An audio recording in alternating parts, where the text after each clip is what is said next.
Assalamualaikum warahmatullahi wabarakatuh.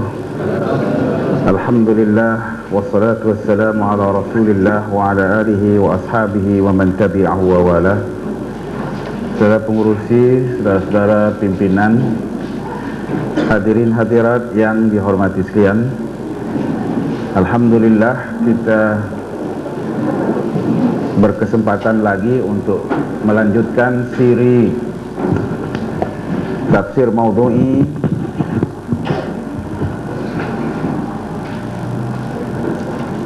dengan memasuki siri ke-18 yang akan membicarakan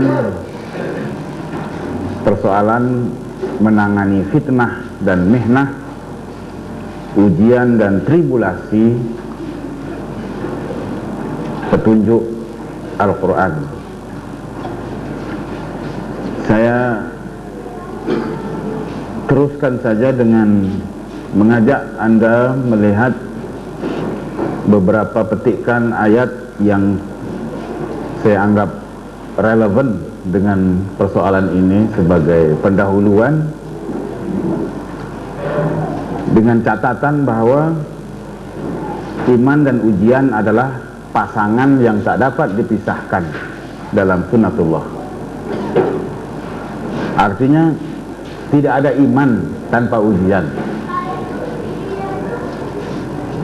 Sekali Anda beriman, berarti Anda siap untuk menerima ujian.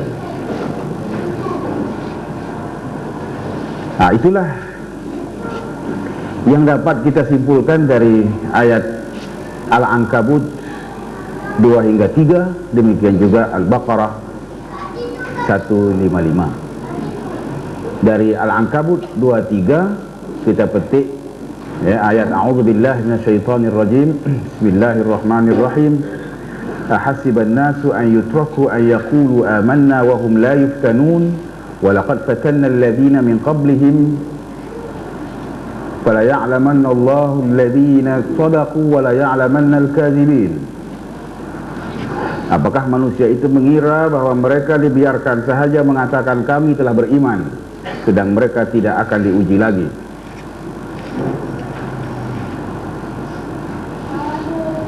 Dan sesungguhnya kami telah menguji orang-orang yang sebelum mereka, maka sesungguhnya Allah mengetahui orang-orang yang benar, dan sesungguhnya Dia mengetahui orang-orang yang dusta. Demikian juga Al-Baqarah 155 yang menyebut bentuk-bentuk ujian yang selalu ditimpakan ke atas orang-orang yang beriman. وَلَنَبْلُوَنَّكُمْ بِشَيْءٍ مِنَ الْخَوْفِ وَالْجُوعِ وَنَقْصٍ مِنَ الْأَمْوَالِ وَالْأَنْفُسِ وَالثَّمَرَاتِ وَبَشِّرِ الصَّابِرِينَ. Dan sungguh kami akan berikan cubaan kepadamu dengan sedikit ketakutan, kelaparan, kekurangan harta, jiwa dan buah-buahan, dan berikanlah berita gembira bagi orang-orang yang sabar. Yang ingin saya tekankan dalam perbincangan ini ialah pertamanya bahwa setiap orang yang mengaku beriman tidak akan dapat mengelak dari ujian. Cuma persoalannya seberat mana ujian itu.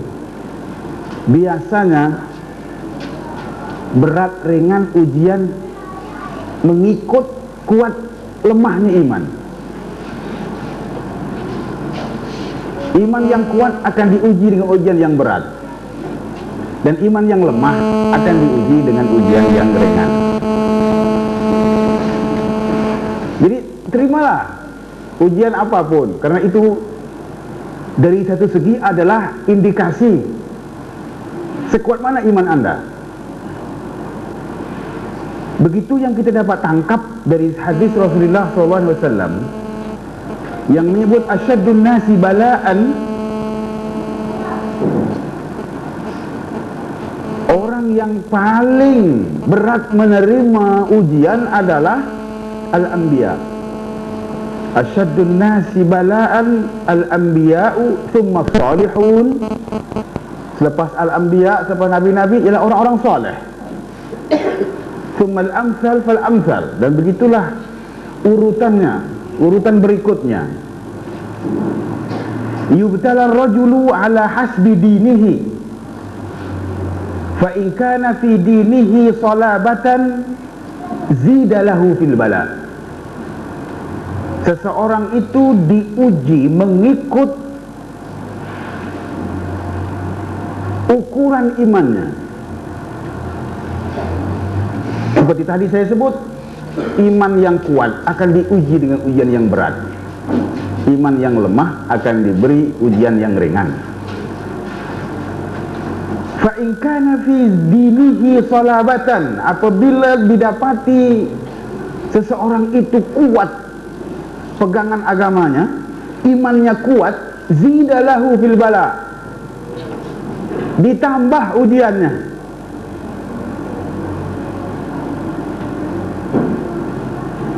Jadi karena itu seorang mukmin akan bersikap menerima ujian itu seadanya. Kalau berat-beratlah, kalau ringan-ringanlah. Kalau berat itu menunjukkan iman dia kuat. Kalau ringan menunjukkan imannya kuat. Apakah kalau begitu kita harus berdoa, ujilah aku dengan ujian yang berat-berat? Tidak juga. Dalam satu pesanannya Rasulullah SAW menyebut la tatamannau liqa al-adu. Jangan mengharap-harap untuk bertembung dengan musuh. Tetapi kalau ditakdirkan bertembung juga, fa idza laqitum fasbutu. Mengharap jangan, tapi kalau ditakdirkan bertembung juga, hadapi dengan tabah.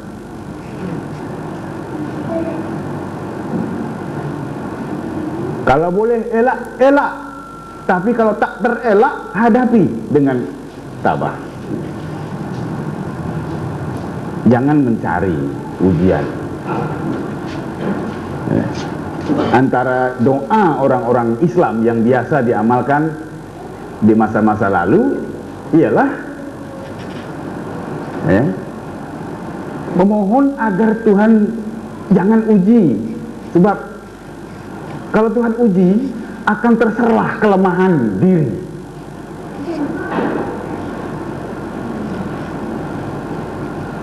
Akan terserah aibnya, akan terserah lemahnya. Karena itu jangan minta. Tapi kalau dalam minta itu ditakdirkan bertembung juga dengan ujian, maka hadapilah dengan sabar, dengan memahami hakikat bahwa iman dan ujian itu adalah pasangan yang tak terpisahkan. Kenapa iman memerlukan ujian?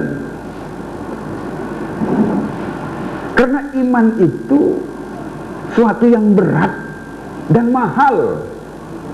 Tidak untuk semua orang, hanya untuk yang layak dan mampu dan tahu menghargainya. Iman itu suatu yang berat dan mahal. Tidak untuk orang-orang yang lemah.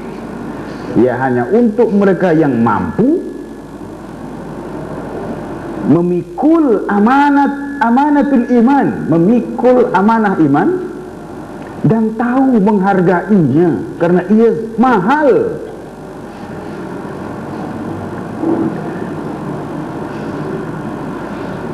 Karena iman itu menuntut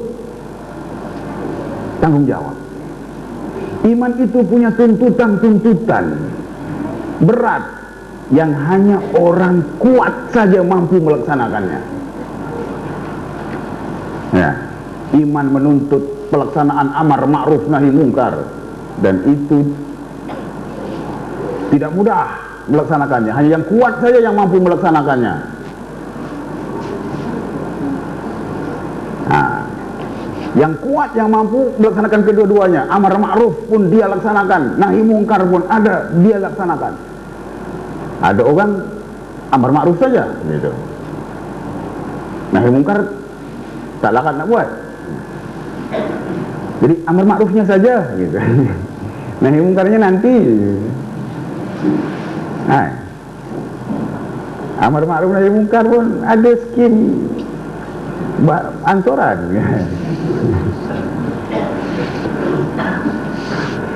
Dah iman tak kuat nak buat macam mana? Jadi sebenarnya ujian itu punya fungsi tersendiri dalam memperkuat iman dan meningkatkan kemampuan seorang mukmin melaksanakan tuntutan-tuntutan iman. Ia semacam persiapan, persediaan yang hakiki untuk melaksanakan amanah keimanan dengan memastikan ketahanan seseorang menghadapi kesusahan-kesusahan.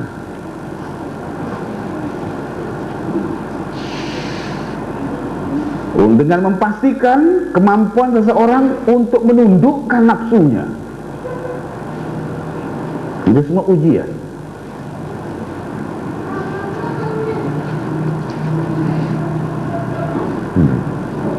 Untuk memastikan kesabaran dan ketahanannya menempuh kesakitan-kesakitan, penderitaan-penderitaan, untuk memastikan keyakinannya terhadap pertolongan Allah atau keyakinannya dengan atau terhadap ganjaran dari Tuhan.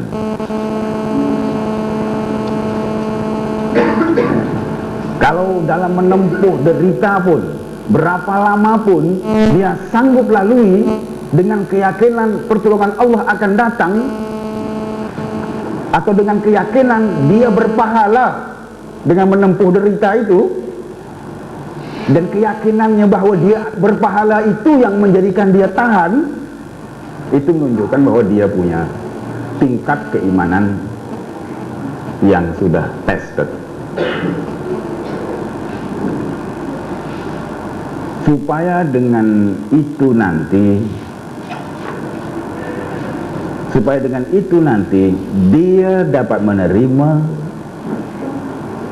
amanah atau memikul amanah iman itu dengan mengetahui mahalnya harga iman itu. Bukan main-main, ya. Mahal harga iman itu, harus dibayar dengan katalah penjara,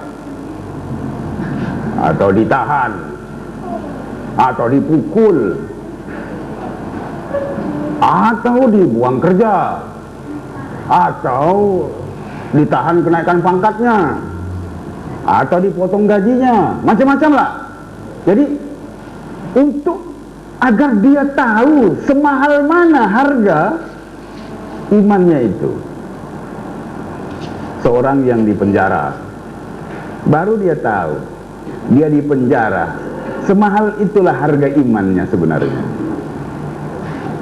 Tidak murah. Orang yang ditahan misalnya, ya, susah dalam tahanan, hanya orang yang pernah kena tahan yang tahu susahnya kena tahan. Supaya dia tahu dia ditahan itu karena imannya, karena satu pendirian yang lahir dari iman.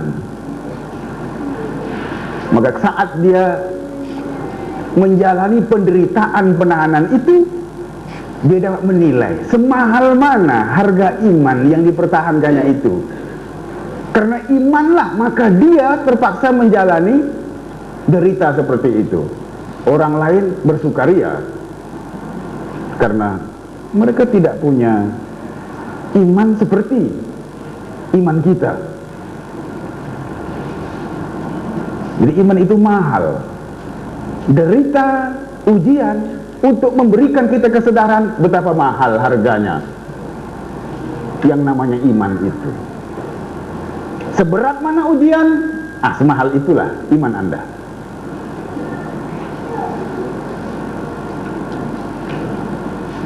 Susah hati pula orang yang tak pernah kena ujiannya.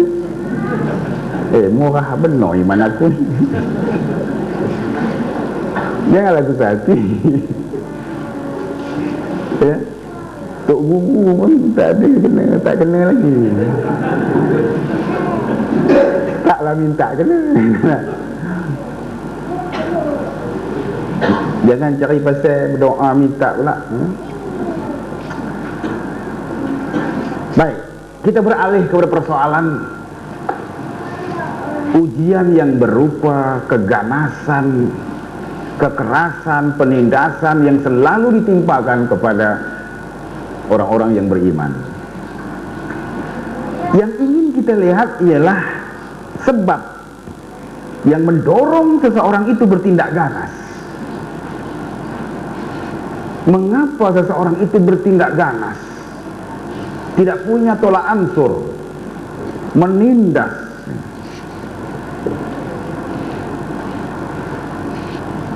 Penindasan berlaku, keganasan berlaku apabila mereka merasa dikalahkan dan mereka tidak dapat menerima kekalahan,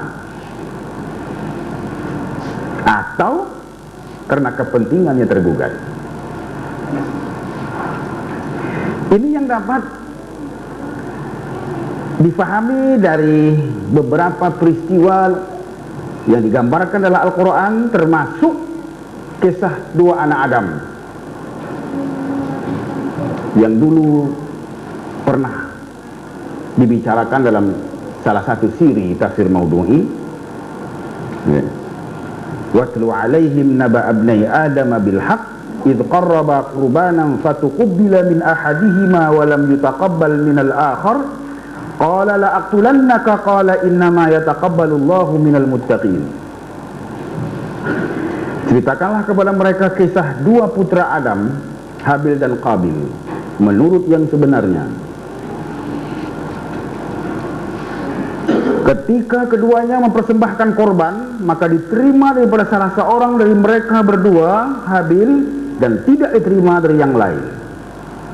Ia berkata, yakni Qabil berkata, aku pasti membunuhmu.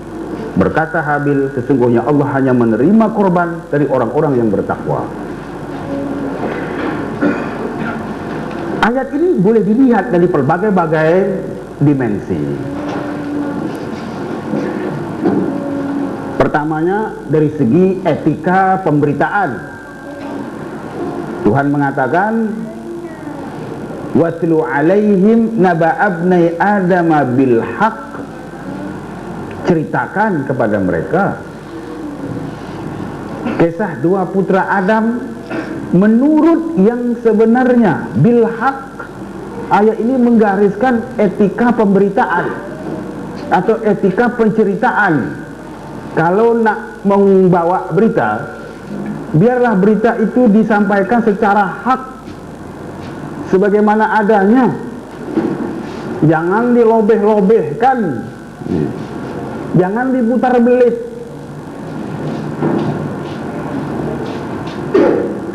Al-Quran bila menyebut soal kisah biasanya diikuti dengan perkataan al-haq. Nahnu naqussu 'alaika naba'ahum bil haqq. Setiap kali Tuhan menyebut cerita, biasanya dia akan gandengkan dengan perkataan al-haq. Karena di situ barangkali selalu manusia membuat kesalahan, yaitu kecenderungan untuk menambah, mengurang, memutar belit berita, nak bagi sedap lagi, gitu. Atau untuk memenuhi kepentingan, disesuaikan dengan kepentingan, maka cerita itu selalu diolah begitu rupa sehingga tidak setepat sebagaimana adanya. Karena itulah maka disebut di sini watlu alaihim naba abnai Adama bil haqq idh qarraba qurbanan fatuqabbala min ahadihima wa lam yutaqabbal minal akhar. Cerita penuhnya Anda tahu tentang soal pemilihan jodoh, siapa nak kawin dengan siapa, ya, ada ketentuan dari syariatnya ketika itu. Tapi Qabil tak mau menerima, dia punya pilihan sendiri dan dia berkeras dengan pilihannya. Maka jalan keluar yang dicadangkan oleh Adam alaihissalam ialah dengan kedua-duanya mempersembahkan korban. Siapa yang korbannya diterima, maka dialah membuat keputusan dengan siapa dia nak kawin. Yang nak ditonjolkan di sini ialah tindakan keras atau tindakan ganas Qabil. Bila korbannya ditolak, maka dia mengambil pendirian, la aqtulannaka, pasti nescaya aku bunuh engkau. Maknanya dia merasa dikalahkan dan dia tidak dapat menerima kekalahan itu, lalu bertindak ganas membunuh. Ya. Ia tak dapat mengalahkan Habil dengan takwanya. Karena itu dia resort kepada kekerasan. Dia tidak mampu bertanding dengan Habil yang lebih bertakwa. Ya. Lalu korbannya diterima. Dia tak dapat menandingi itu. Dan karena itulah maka dia menggunakan kekerasan. Ya. Nah, pehe. Nah, pehe-pehe lah. Nah. Itu kisah siapa? Ibnai Adam, anak Adam, yang menyalahkan orang. Dia tak mau mengakui kesalahannya sendiri. Korbannya ditolak, itu salahnya sendiri karena dia tidak bertakwa. Tapi dia enggan menerima kesalahannya sendiri itu. Dia salahkan orang lain. La aqtulannaka, aku bunuh engkau. Walaupun dijelaskan oleh Habil, soal penolakan korban kamu bukan salah aku. Aku tak pernah sabotas korban kamu. Itu salah kamu sendiri karena kamu tidak bertakwa. Diberi penjelasan begitu, dia tak mau terima penjelasan itu, dia bunuh juga. Nah, pahamilah psikologi, ya, cara berpikir orang seperti Qabil itu. Ya. Kemudian kisah Ibrahim dengan bapaknya.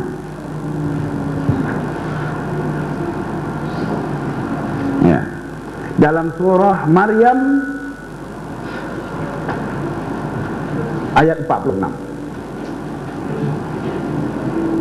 Ini begitu juga. Bapak Ibrahim itu mengamuk karena dia tidak mampu berhujah secara ilmiah dengan Ibrahim. Sebaiknya baca ayat sebelumnya, baru jelas. Ya. Saya sengaja pendekkan begitu untuk memberi Anda homework.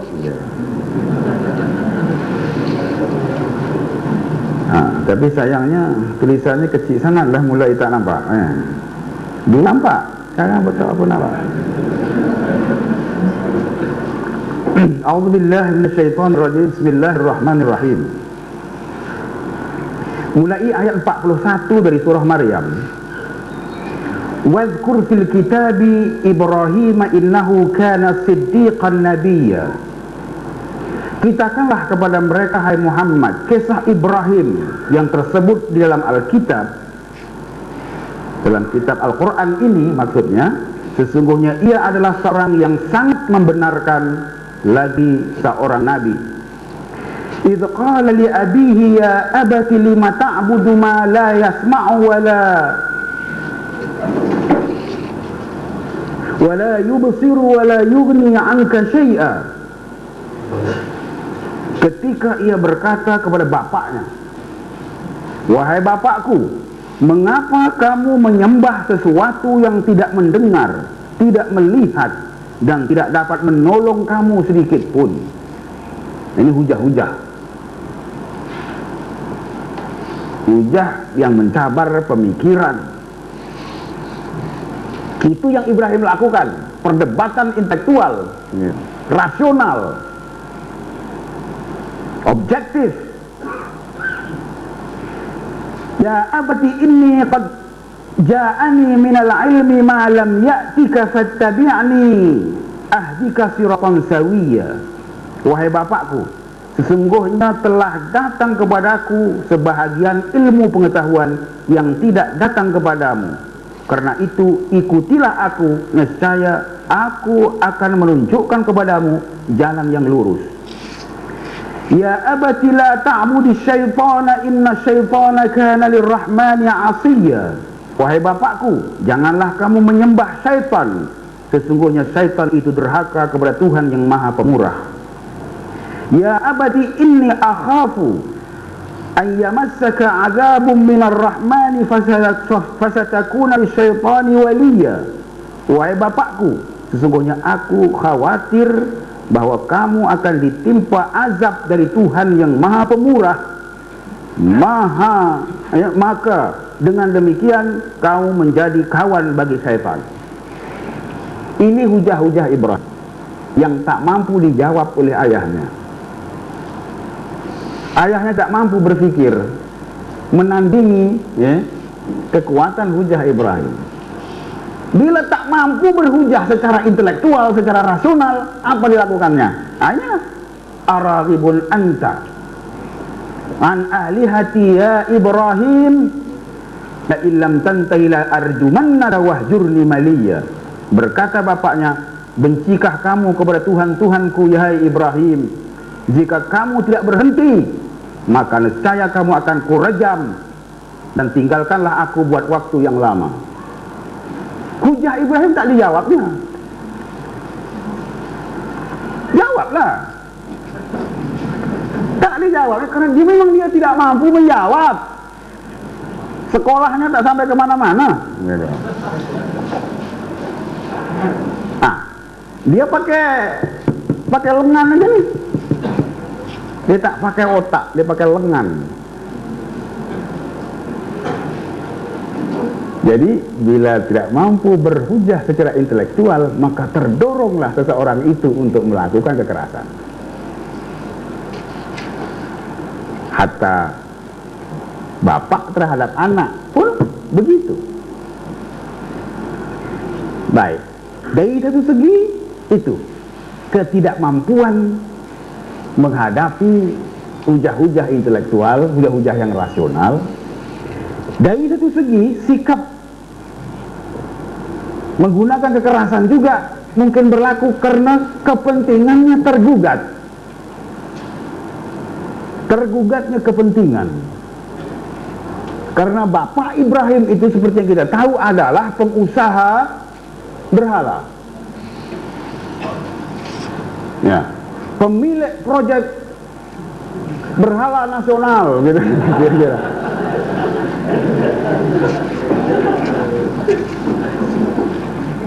Tetapi dengan dakwah tauhid yang dibawa oleh Ibrahim alaihissalam, maka usahanya itu, proyeknya itu mungkin gagal sama sekali, hancur proyek unggulannya itu. Artinya terancam betul dia punya bisnis. Bila kepentingannya tergugat, kepentingan ekonominya, kepentingan bisnisnya tergugat, maka dia akan sanggup melakukan kekerasan. Anak pun anak lah. Ini kan anaknya yang sampai nak direjam tuh. Kalau kepentingannya sudah tergugat, anak pun anak lah, akan dimangsakan. Itu anak, apalagi kalau bukan anak.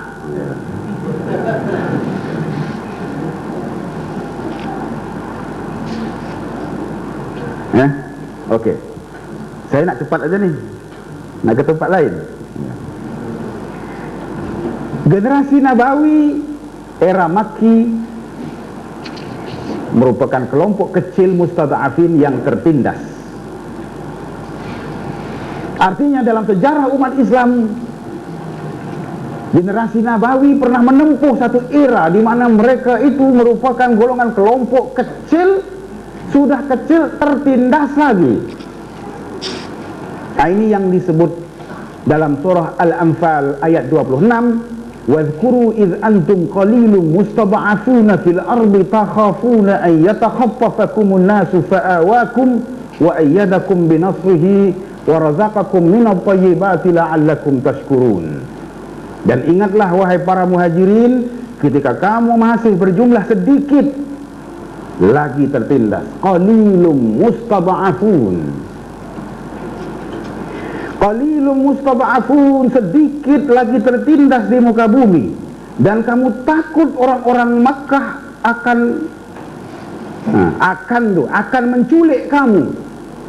Takhafuna an yatakhaffafakumun nasu, sentiasa dalam ketakutan bila-bila orang Mekah boleh menculik mereka. Yatakhaffafakum maksudnya menculik atau menyambar kamu. Anytime dia boleh langgar, boleh rempuh gate rumah kamu dan disentapnya kamu, ya, diseretnya. Anytime itu boleh berlaku. Dan kamu dalam keadaan maknanya terdedah kepada bahaya itu ketika itu. Qalilum mustada'afuna fil ardi takhafuna an yatakhaffafakumun nasu. Lalu dengan rahmat Tuhan fa'awakum, diberinya tempat menetap di Madinah yang aman, dijadikannya kamu kuat, wa ayyadakum binasrihi wa razaqakum minat thayyibat, diberinya rezeki yang baik-baik supaya kamu bersyukur. Artinya dalam sejarah umat Islam pernah berlaku satu era yang begitu, di mana orang Islam itu menjadi qalilum mustad'afuna fil ardi takhafuna an yatakhaffafakumun nas.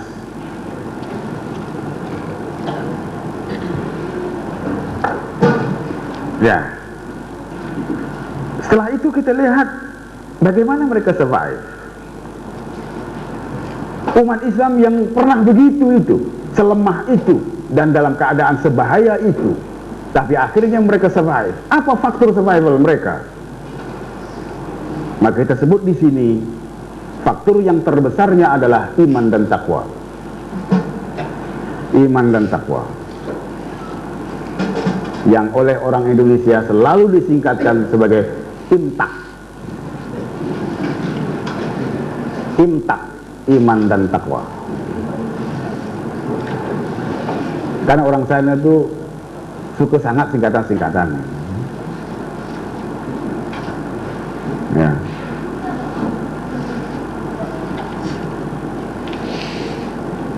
Ini yang disebut dalam ayat, banyak sebenarnya ayat yang menyebut tentang takwa sebagai faktor survival. Ini hanya antaranya. Wattaqullaha wa'lamu annallaha ma'al muttaqin, dan bertakwalah kepada Allah dan ketahuilah bahwa Allah beserta orang-orang yang bertakwa. Wa in tasbiru wa tattaqu la yadurrukum kaiduhum syai'a innallaha bima ya'maluna muhit. Jika kamu sabar dan bertakwa, nescaya tipu daya mereka sedikit pun tidak mendatangkan kemudaratan kepada kamu. Sesungguhnya Allah mengetahui segala yang mereka kerjakan.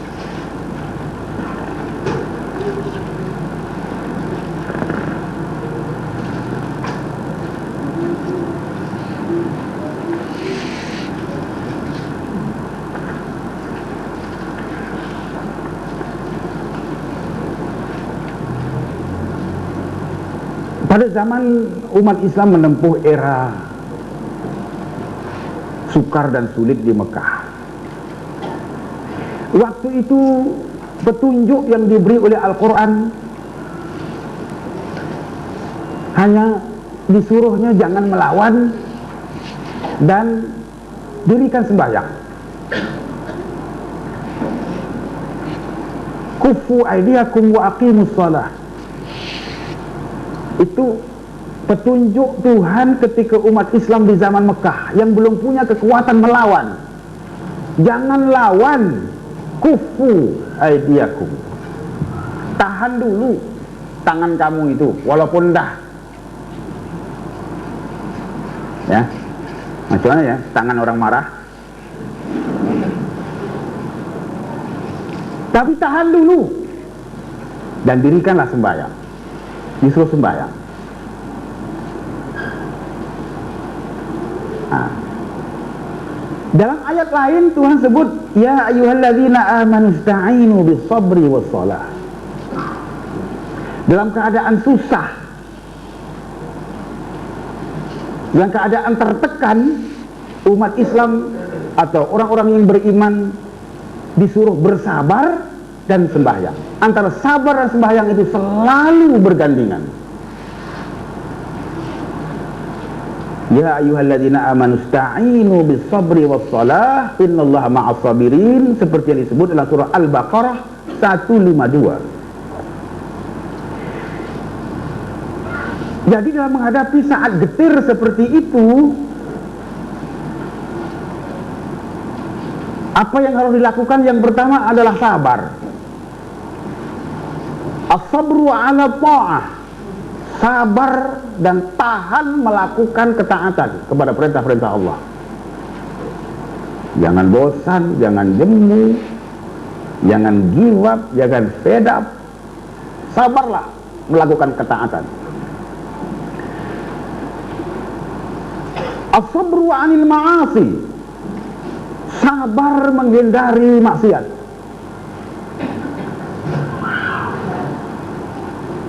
Ya, kadang-kadang menghindari maksiat itu berat, ya, memerlukan kekuatan. Nah, sabarlah, kuatkan. Ya. As-sabru 'alal jihad, maknanya sabarlah, tingkatkan ketahanan dalam perjuangan. Jangan bosan-bosan, jangan jemu-jemu. Kalah sekali, coba lagi, kalah lagi, coba lagi. Ada orang terpaksa beberapa kali kalah, berpuluh tahun, sudahnya menang juga gitu. Sabar. Kalau dia sekali kalah, give up, habislah. Tapi ada orang, lihat, sampai musim aja ada lah dia.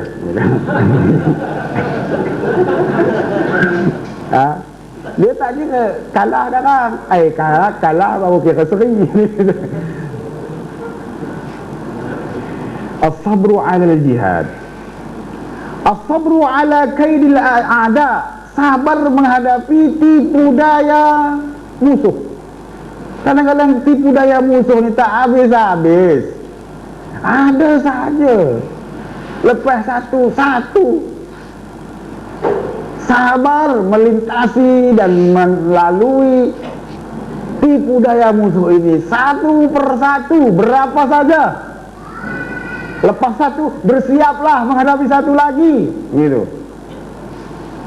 As-sabru 'ala kaidil a'da,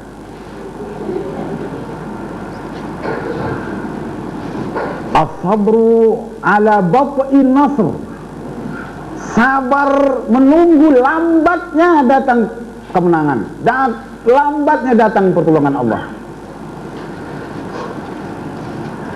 Tuhan tahulah bila dia nak bagi kemenangan, bila dia nak bagi pertolongan.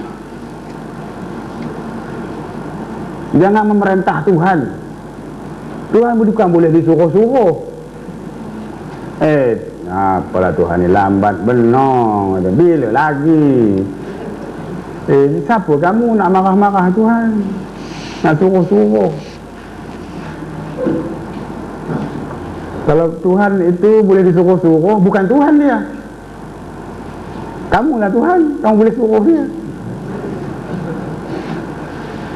As-sabru 'ala bat'in nasr, sabar menunggu lambatnya pertolongan Tuhan dan lambatnya kemenangan.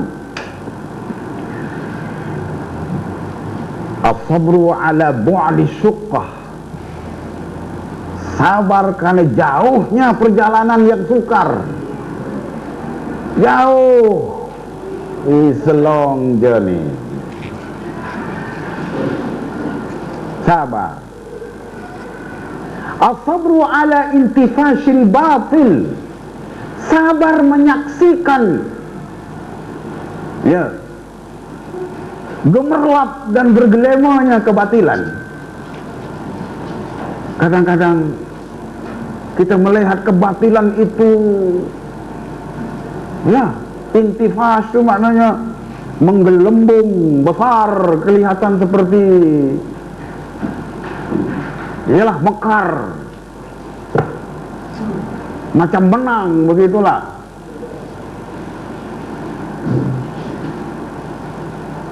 Bukan kadang-kadang lah, kita selalu menyaksikan begitu kan. Ini sabar menyaksikan itu semua. As-sabru ala intifashil batil. Kelihatan kebatilan itu kadang-kadang mampu berbuat apa saja dan mendapat sokongan saja gitu, dari pelbagai pihak. Sabar menghadapi itu semua.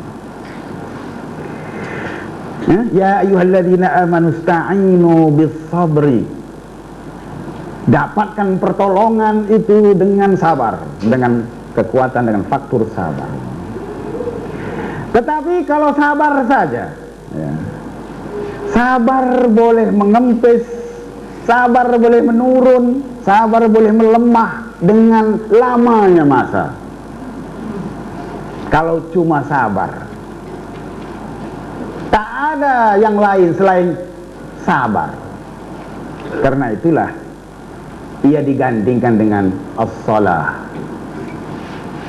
Ya ayyuhalladzina amanu sta'inu bis-sabri was-salah.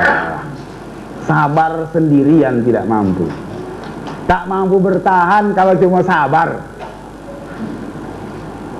Jadi kalau nak menasihati orang jangan cuma sabo, full stop. Ya, Quran tak kata gitu. Bis-sabri was-salah. Kok sabo saja, lepas sabo tu full stop, dia tak akan tahan lama. Mana boleh tahan lama-lama sabo ni. Jadi oleh karena sabar itu mungkin tidak mampu bertahan lama, maka untuk menjamin ketahanannya ia digandingkan dengan as-salah. Ista'inu bis-sabri was-salah. Salah itu yang akan memberikan ketahanan, memberikan bekalan, memberikan ya tambahan unsur kekuatan, ya, memberikan tenaga baru. Karena sembahyang itu tidak lain, sembahyang adalah hubungan langsung di antara manusia yang lemah dengan Tuhan sebagai sumber kekuatan yang tak akan kering dan tak terkalahkan. Jadi selagi manusia yang lemah ini punya hubungan langsung dengan sumber segala kekuatan, maka selama itulah dia akan punya bekalan kekuatan.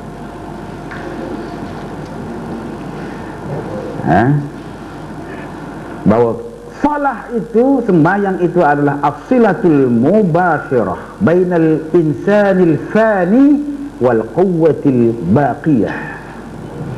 Karena itu Rasulullah SAW apabila dia berada dalam situasi kritikal, dalam situasi asir, dalam situasi tertekan, karena yuksiru minas salah, dia banyak sembahyang. Dia memperbanyak sembahyang bila dia dalam keadaan tertekan, dalam keadaan susah.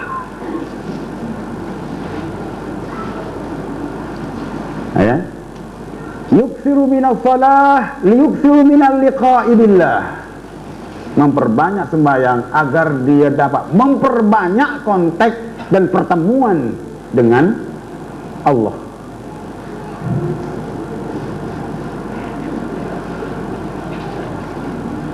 Karena itulah kalau kita masih ingat ya, dalam silibus usrah kita itu antara ayat yang dimasukkan dalam sukatan ialah surah Al-Muzammil. ketika mempersiapkan Nabi untuk memikul tanggung jawab dan tugas kerasulan yang berat itu, ketika mempersiapkan Rasul untuk menerima beban qaulan tsaqila, apa yang dilakukan oleh Allah Subhanahu wa taala? Diperintahkannya Nabi mempersiapkan diri dengan qumil laila illa qalila, sembahyang malam. Itu persiapan untuk nanti menerima beban dan tanggung jawab qaulan tsaqila. Ya ayyuhal muzammilu qumil laila illa qalila nisfahu aw inqus minhu qalilan aw zid alaihi wa rattilil qur'ana tartila. Maksudnya untuk mencari kekuatan dalam saat-saat getir seperti itu ialah qiyamul lail dan tartilul Qur'an. Ini resepi ramuan, ini apa, preskripsi apa, pengobatan dalam keadaan genting.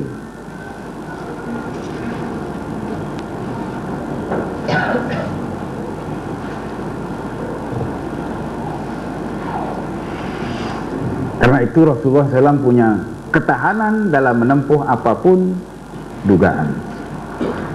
Jadi seluruh sekalian, kita sebutkan tadi bahwa yang maksud yang menjadi kekuatan, sumber kekuatan adalah iman dan takwa. Iman dan takwa.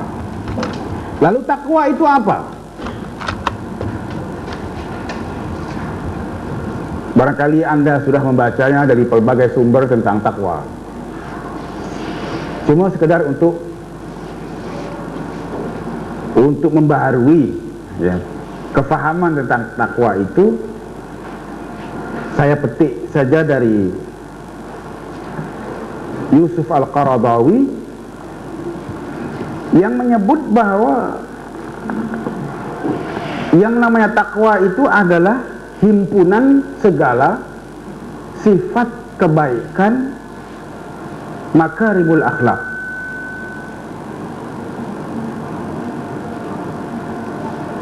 Jadi seluruh sifat-sifat terpuji yang patut dihayati oleh seorang mukmin,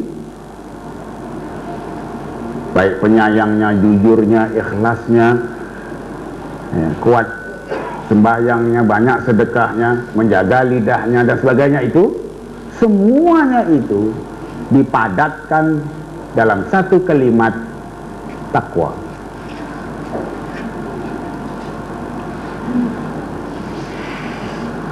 Dan karena itulah pula beliau menyebut bahwa takwa itu wa ma hiya illa dhamirun aiqadhathu khasyatullah yadfa'u sahibahu ila tahalli bi makarimil akhlaq wa takhalli an safasifiha.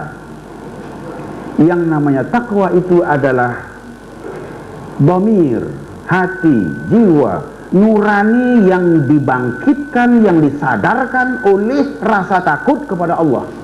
Dhamirun aiqadhathu khasyatullah yadfa'u sahibahu ila tahalli bimakarimil akhlaq.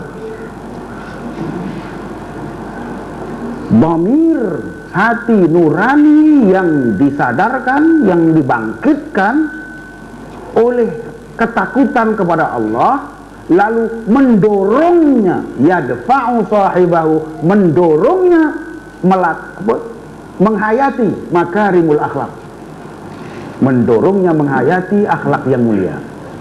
Jadi kekuatan pendorong takwa itu, motivasi dalaman, dinamika rohaniah, kewaspadaan batin, itu yang namanya takwa. Kalau itu ada, maka itulah kekuatan yang akan dapat menyelamatkan kita dari berbagai-bagai ujian. Nah, penjelasan selanjutnya kalau kita lihat dalam sejarah, betapa peranan takwa dalam menentukan survival perjuangan misalnya, dikatakan bahwa Umar ibn Khattab radhiyallahu anhu pernah berpesan kepada panglima perangnya Sa'ad ibn Abi Waqqas. Sa'ad ibn Abi Waqqas yang sedang memimpin angkatan bersenjata Islam menghadapi Kisra.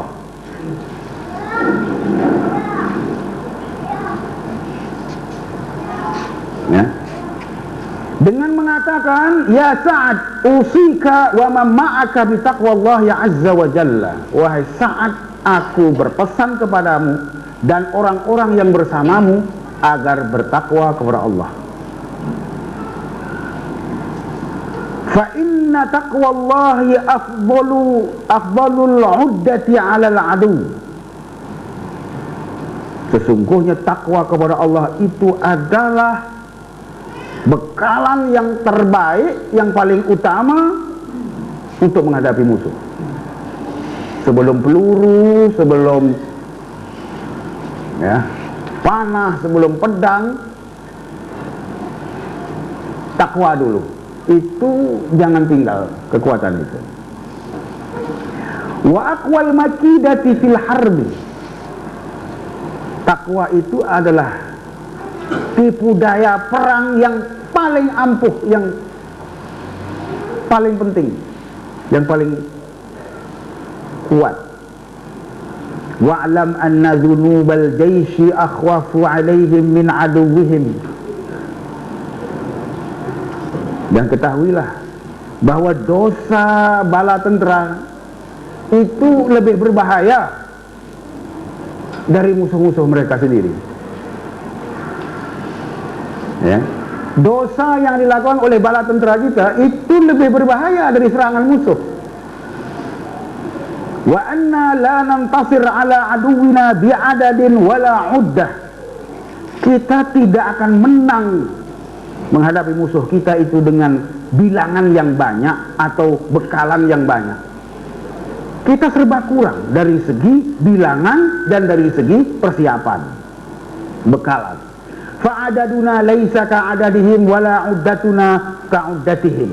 Bilangan kita tak sebanyak mereka, bekalan kita pun tak sebanyak mereka. Wa innama nantasir bima'siyati aduwina lillah wa ta'atina lahu. Kita hanya mungkin menang karena maksiat musuh terhadap Allah dan ketaatan kita kepadanya. Musuh buat maksiat, kita buat taat. Di situ faktor kemenangan. Oleh karena itu, hindarilah maksiat kalau mau menang. Fa idza stawayna fil ma'siyah kana lahumul fadlu alaina fil quwwah. Andainya kita dan mereka sudah 2 kali 5 sama-sama tenggelam dalam maksiat, falahumul fadlu alaina fil quwwah. Mereka lebih kuat dari kita dari segala segi. Wa illa naghlibuhum bi ta'atina lam naghlibuhum bi quwwatina. Kalau kita tidak mampu mengalahkan mereka dengan ketaatan kita, kita tak akan mampu, lebih tidak mampu untuk mengalahkan mereka dengan kekuatan kita. Begitu Umar mempersepsikan takwa sebagai kekuatan penentu dalam peperangan menentang musuh. Jadi saudara sekalian, jangan diremehkan kekuatan takwa itu. Jangan sampai kehilangan itu. Kekurangan yang lain dapatlah ditampung-tampung, tapi yang itu tidak ada kompromi. Dan akhir sekali kita melihat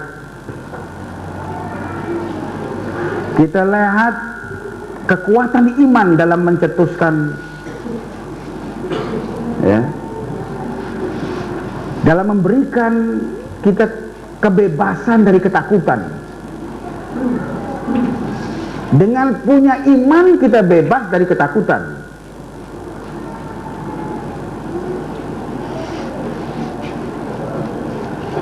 Hidup dalam ketakutan itu kan menderita.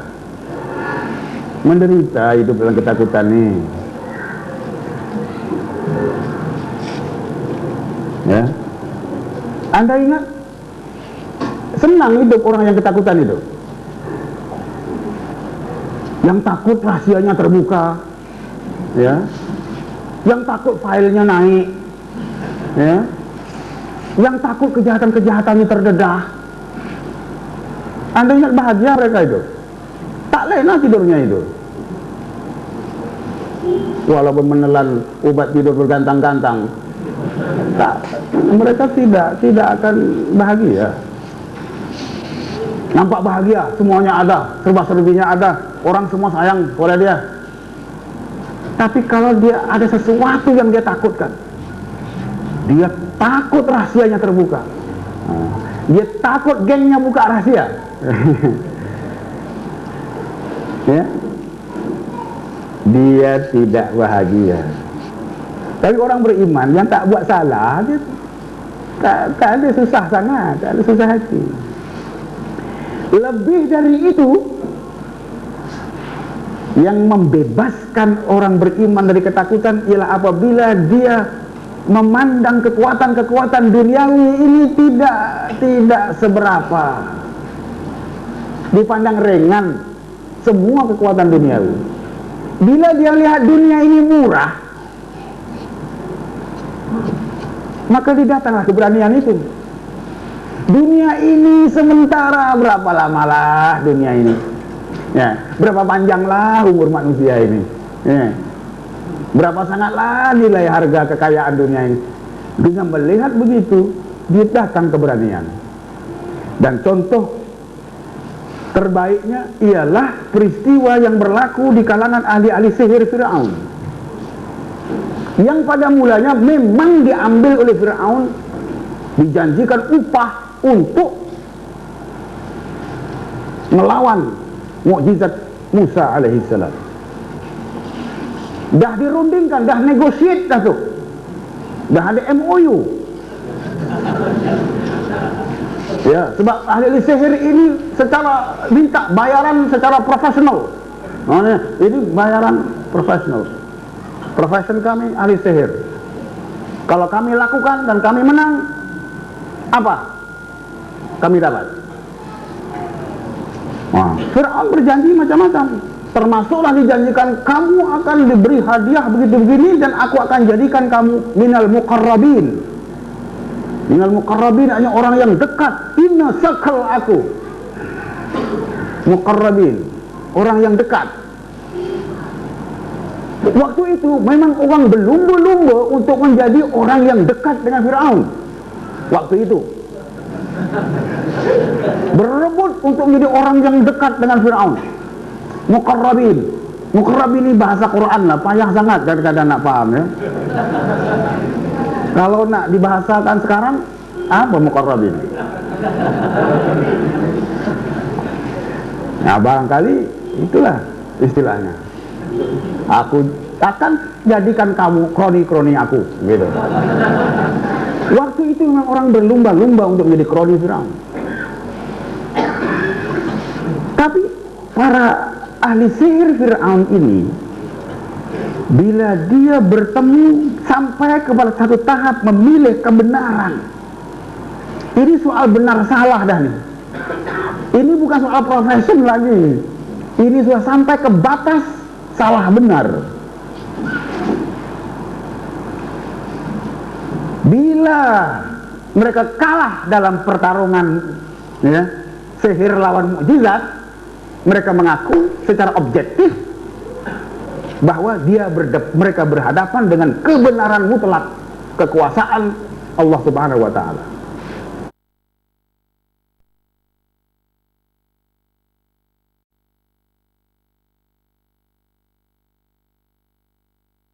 Dan itu merubah pendirian mereka dan merubah pandangan mereka terhadap Fir'aun.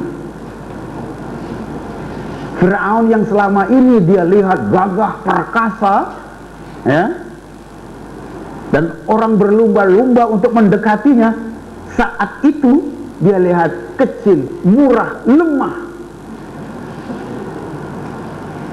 Sehingga ketika Fir'aun mengancamnya, berani kamu beriman dengan Musa sebelum aku izinkan. Digunakan perkataan sebelum aku izinkan, maknanya sudah menjadi peraturan waktu itu, apapun tindakan dan keputusan yang dibuat harus dengan restu Fir'aun. Aku belum restu lagi kamu dah buat. Lalu diancamnya, akan aku salib kamu, akan aku potong tangan kamu, aku potong kaki kamu. Tapi dijawabnya begini, qalu lan nu'thiraka ala ma ja'ana minal bayyinat walladhi fatarana faqdi ma anta qadin innama taqdi hadhil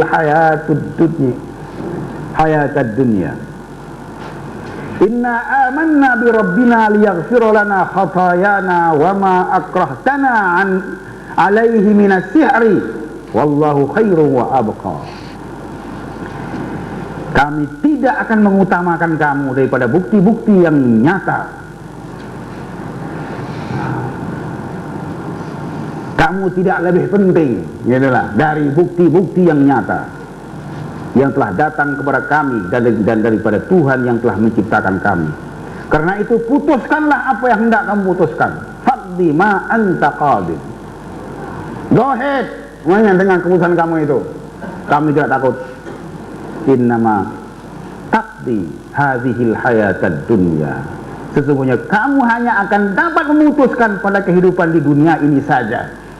Hanya dunia ini sajalah gelanggang kamu.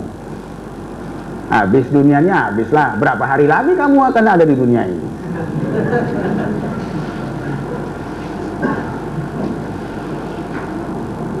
Ya, sesungguhnya kami telah beriman kepada Tuhan kami agar Dia mengampuni kesalahan-kesalahan kami dan sihir yang telah kamu paksakan kepada kami melakukannya, dan Allah lebih baik pahalanya dan lebih kekal azabnya. Peristiwa ini berlaku dalam beberapa detik saja, beberapa menit saja. Sebelum perlawanan bermula, itu clear ahli sihir itu di sebelah Fir'aun. Berapa lamalah perlawanan itu berlaku? Tentu tidak lama. Apa susahnya mukjizat menelan ular sihir? Ya bukan perlu payah-payah kan? Telan aja gitu, kan cepat aja habisnya. Mukjizat kan? Saya pikir tidak lama. Berapa lamalah pertarungan itu berlaku? Tapi dalam waktu beberapa saat, beberapa menit pertarungan berlaku, berubah pendirian ya ahli-ahli sihir itu. Berubah pendirian dan berubah dia punya pandangan, persepsinya terhadap segala-gala. Yang kuat jadi lemah, yang mahal jadi murah. Dan hati manusia boleh berubah beberapa saat saja.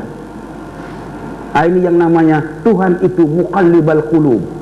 Ya muqallibal qulub, tsabbit qalbi ala dinik. Ya Tuhan yang membolak-balikkan hati, ya, tetapkan hatiku pada agamamu. Tuhan mampu merubah hati seseorang beberapa detik saja dalam kes ahli-ahli sihir Fir'aun. Dan ketika sudah terbalik itu, pendirian mereka jadi berubah. Maknanya ancaman Fir'aun yang salib, potong tangan, potong kaki itu jadi ringan aja. Lihat.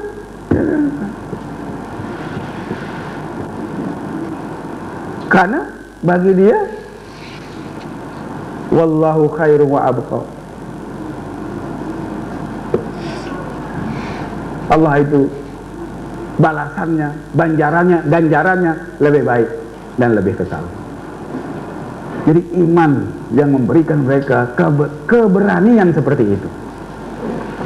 Mudah-mudahan Anda sudi merenungnya. Dan maafkan saya buat malam ini, saya pikir setakat ini saja.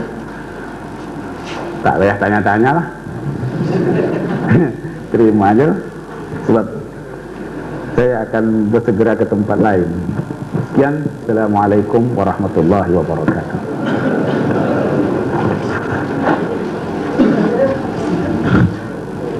Alah.